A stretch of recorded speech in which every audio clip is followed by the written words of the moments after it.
देहरादून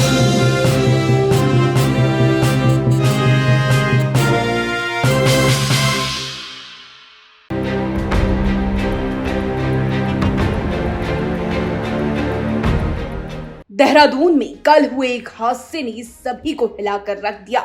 आपको बता दें, कल देहरादून के रायपुर क्षेत्र में एक नेपाली मूल बार डांसर युवती श्रेया की हत्या उसी के प्रेमी सेना में अधिकारी कर्नल रामेंद्र उपाध्याय ने की, जिसके बाद शव थानो रोड किनारे फेंक दिया गया और पुलिस ने महज एक ही दिन में जांच कर आरोपी लेफ्टिनेंट कर्नल को गिरफ्तार कर लिया।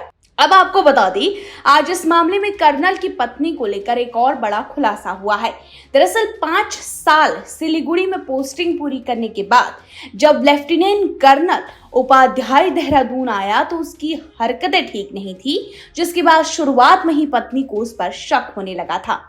दरअसल पत्नी का कहना है कि रामेंद्र उपाध्याय से उसकी शादी 2010 में हुई, जब वो कर्नल बना, और 2019 में कर्नल की पोस्टिंग सिलीगुड़ी पश्चिमी बंगाल में हो गई, जिसके बाद कर्नल सिलीगुड़ी चला गया और पत्नी को देहरादून में ही रहने को कहा।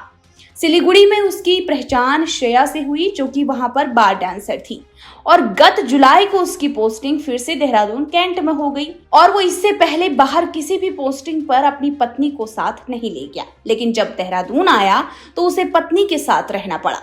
इसके बाद वो ड्यूटी पर जाता था, मगर समय से घर नहीं आता, कभी किसी काम का बहाना बनाता तो कभी शहर के बाहर जाने की बात करता था। उसकी इन हरकतों के चलते पत्नी को शक हो गया। एक दिन जब वो बिना गाड़ी की ड्यूटी पर गया तो पत्नी ने एक मैकेनिक को घर पर बुलाया और गाड़ी में जीपीएस लगवा दिया।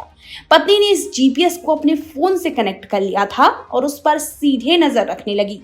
अब जब भी वो बाहर जाता तो घर पर आकर कहीं जाने की बात कहता तो पत्नी सारी सच्चाई उसके सामने बता देती थी। इस बात को लेकर पति पत्नी में काफी झगड़े होने लगे और एक दिन पत्नी को ये पता चल गया कि वह युवती से मिलने क्लेमेंट टाउन क्षेत्र में जाता है। पत्नी ने पीछा किया और उसे पकड़ भी लिया।